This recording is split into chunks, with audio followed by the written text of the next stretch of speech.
12 seconds. What can you even do in 12 seconds? Maybe tie your shoe, if you're quick.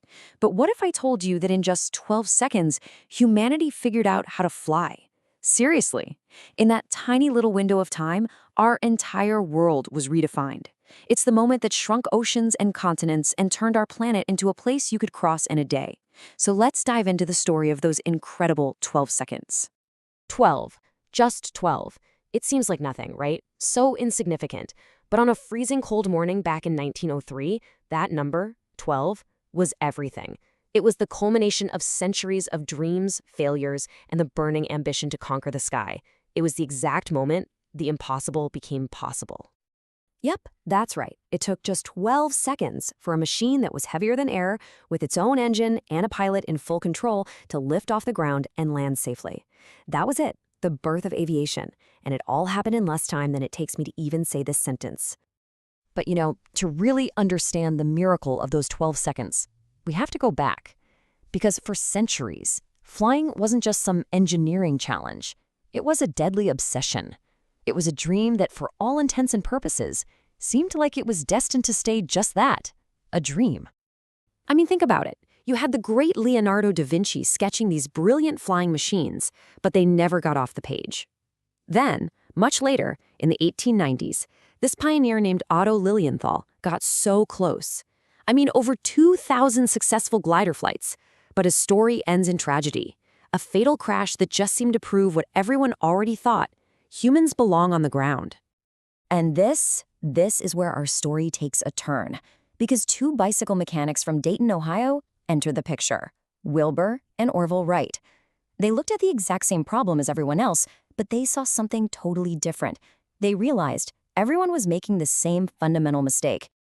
See, their way of thinking was a complete 180. Everyone else was focused on brute force. Just build bigger engines, stronger wings, and power your way into the sky. But the Wrights, because they were bicycle guys, they knew that power is totally useless if you can't balance. The real secret, they figured, wasn't power. It was control. They looked at birds and saw that they instinctively control their flight in three ways. There's pitch, which is pointing the nose up or down. There's yaw, which is turning the nose left or right. And then there's roll, tilting the wings to bank into a turn. They knew if they could just build a machine that a pilot could control along those three axes, they'd crack the whole problem wide open. And their first big breakthrough? It came from the most random thing. One day, Wilbur was just fiddling with an empty inner tube box in their shop. He was twisting it, and he noticed how the opposite corners moved up and down. And right there, that was the aha moment. They realized they could twist or warp the wings of a plane in opposite directions. One side gets more lift, the other gets less, and boom, you can roll the aircraft and turn with total precision. Now, that whole idea about control was pure genius, but what really truly set them apart was their methodical, scientific approach.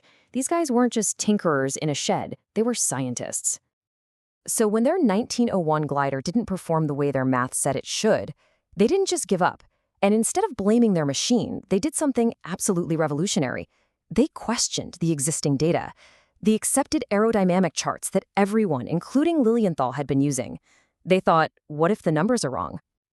So what did they do? Right there in their little bicycle shop, they built their own wind tunnel.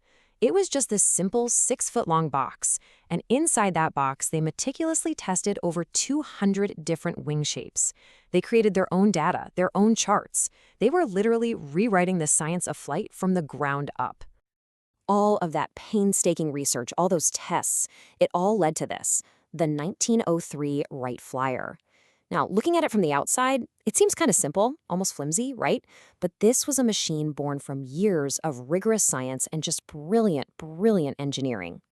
The Flyer had a wingspan just over 40 feet, weighed about 600 pounds. The frame, spruce wood. The wings were covered in plain old muslin fabric. But the real genius, well, that was hidden inside.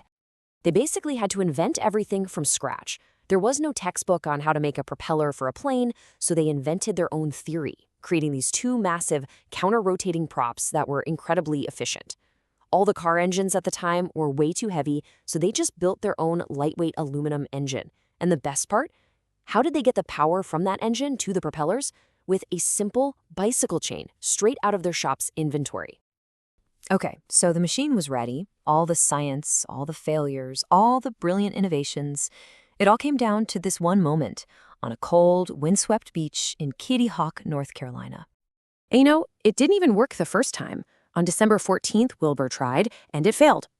3 days later, on the 17th, the conditions were just awful. It was freezing cold with this fierce wind blowing. A couple of locals were there to watch, but nobody was expecting much.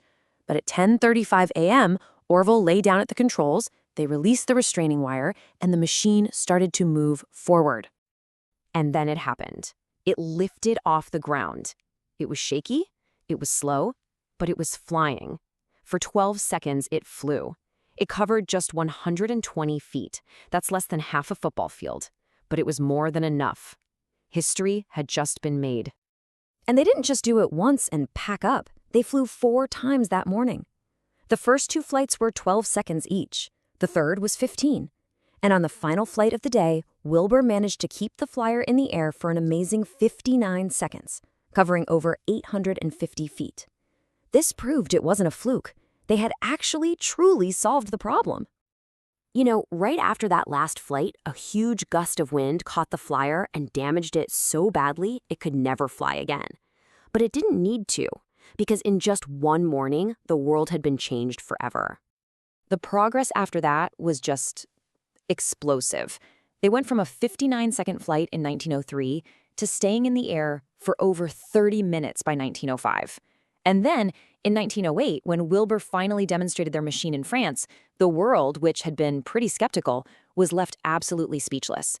The age of aviation was officially here. In just a few decades, flight went from this weird scientific curiosity to the very thing that connects our entire globe. Commercial airlines popped up, trips that used to take months could now be done in hours, and our planet suddenly felt a whole lot smaller. Today, millions of us fly every single day. We completely take it for granted, this achievement that took humanity thousands of years to figure out. Every single thing we consider normal about air travel, every vacation, every business trip, it all started with 2 bicycle mechanics, a headwind, and 12 seconds of pure courage. So the next time you're on a plane, sitting in your seat and looking out that window, will you remember those 12 seconds?